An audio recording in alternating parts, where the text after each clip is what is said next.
সম্পূর্ণ আলাদা স্বাদের রূপচাঁদ মাছের এই রেসিপিটা গরম ভাতের সঙ্গে খুব ভালো লাগে খেতে। নমস্কার বন্ধুরা, বারবি স্বাদ চ্যানেলে সবাইকে স্বাগত জানাই। আজকে আমি যে রেসিপিটা শেয়ার করব সেটা হলো রূপচাঁদ মাছের ঝাল। মাছের ঝাল তো আপনারা বাড়িতে প্রায় রান্না করেন, তবে আমি কিভাবে রূপচাঁদ মাছের ঝালটা রান্না করি সেটা আপনাদেরকে শেয়ার করলাম। রেসিপিটা শুরু থেকে শেষ পর্যন্ত দেখার অনুরোধ রইল। আশা করছি আপনাদেরও এটা ভালো লাগবে। রূপচাঁদ মাছের ঝাল রান্নার জন্য আমি এখানে 6 পিস মাছ নিয়েছি। মাছগুলো খুব ভালোভাবে পরিষ্কার করে জল ঝরিয়ে রেখেছি।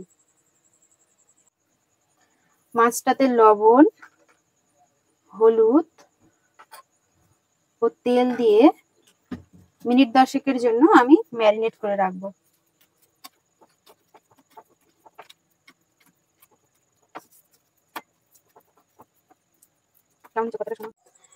ততক্ষণে আমি কয়েকটা মশলার পেস্ট তৈরি করে নিচ্ছি। এর জন্য আমি একটা মিক্সিং জারের মধ্যে নিয়ে নিচ্ছি ছোট সাইজের 3-4টে পেঁয়াজ কেটে নিয়েছি আমি,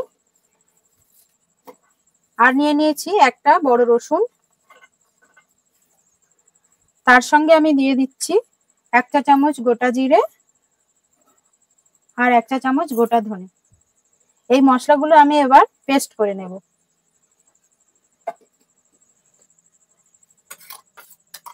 মশলাটা খুব সুন্দরভাবে পেস্ট হয়ে গেছে, আমি এটা বাটিতে তুলে রাখছি।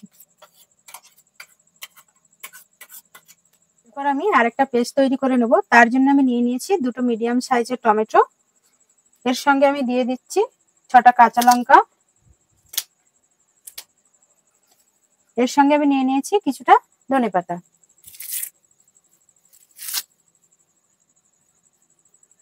মশলাটা আমি এবার পেস্ট করে নিচ্ছি। কাঁচা লঙ্কার পরিমাণটা অবশ্যই আপনারা নিজেদের স্বাদ অনুযায়ী ব্যবহার করবেন।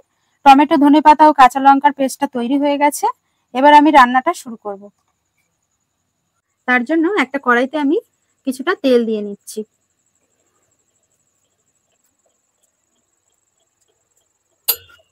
গরম তেলের মধ্যে আমি মাছগুলো দিয়ে দিচ্ছি।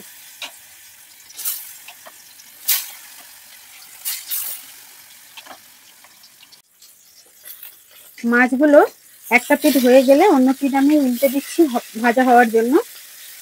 তো বন্ধুরা, রূপচাঁদ মাছ ভাজার সময় কিন্তু প্রচুর পরিমাণে তেল ছিটকায়। সে কারণে আমি লবণ হলুদ দিয়ে যখন ম্যারিনেট করেছিলাম তার সঙ্গে আমি তেলটাও ব্যবহার করেছিলাম। মাছগুলো ভাজা কমপ্লিট হয়ে গেছে, মাছগুলো আমি তুলে নিচ্ছি।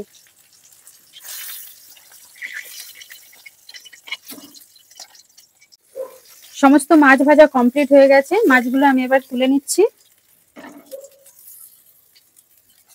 বাকি তেলের মধ্যেই আমি রান্নাটা করব।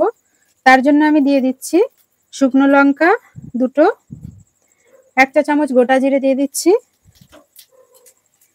গ্যাসের ফ্লেমটা অবশ্যই লো অথবা মিডিয়ামে রাখতে হবে। একটু নেড়ে চেড়ে এর মধ্যে আমি দিয়ে দিচ্ছি আমি যে পেঁয়াজের পেস্টটা করে রেখেছিলাম।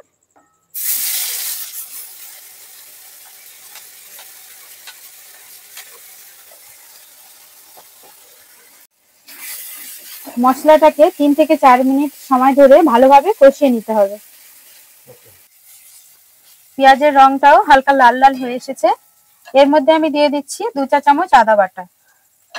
আদা বাটা দেওয়ার পরে আমি মশলাটাকে খুব ভালোভাবে 2 থেকে 3 মিনিট সময় ধরে কষিয়ে নেব।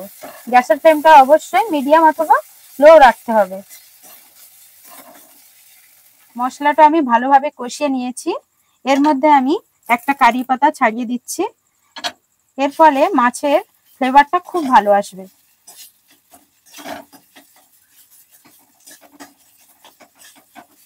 কারি পাতা দেওয়ার পর আমি মশলাটাকে খুব ভালোভাবে কষিয়ে নিয়েছি। এর মধ্যে আমি দিয়ে দিচ্ছি 1 চা চামচ হলুদ গুঁড়ো, পরিমাণ মতন লবণ। তার সঙ্গে আমি দিয়ে দিচ্ছি 2 চা চামচ কাশ্মীরি লঙ্কার গুঁড়ো। মশলাগুলো দেওয়ার পর আমি 2 মিনিট ধরে খুব ভালোভাবে কষিয়ে নেব। মশলাটা ভালোভাবে কষানো হয়ে গেছে। তো এর মধ্যে আমি দিয়ে দিচ্ছি গ্রিন পেস্ট, যেটা আমি আগে থাকতে পেস্ট করে রেখেছিলাম, ধনেপাতা, টমেটো, কাঁচা লঙ্কার পেস্টটা। এই মশলাটা দেওয়ার পর আমি ভালোভাবে মিশিয়ে নিচ্ছি।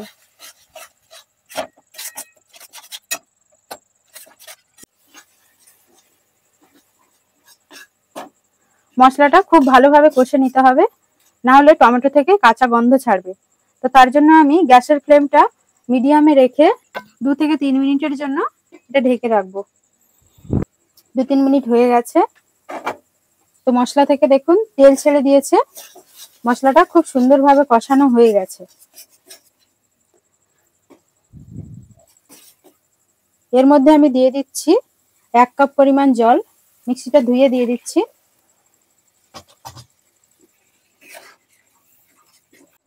ঝোলটা ফুটতে শুরু করেছে, তো এর মধ্যে আমি দিয়ে দিচ্ছি ভেজে রাখা মাছগুলো।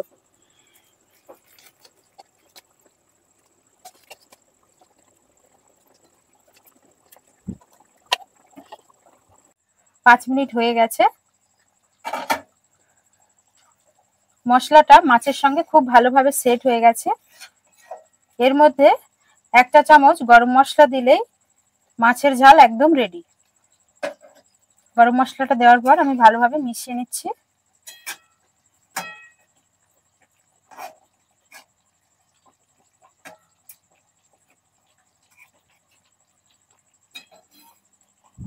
এরপর আমি এটা গরম গরম সার্ভ করব।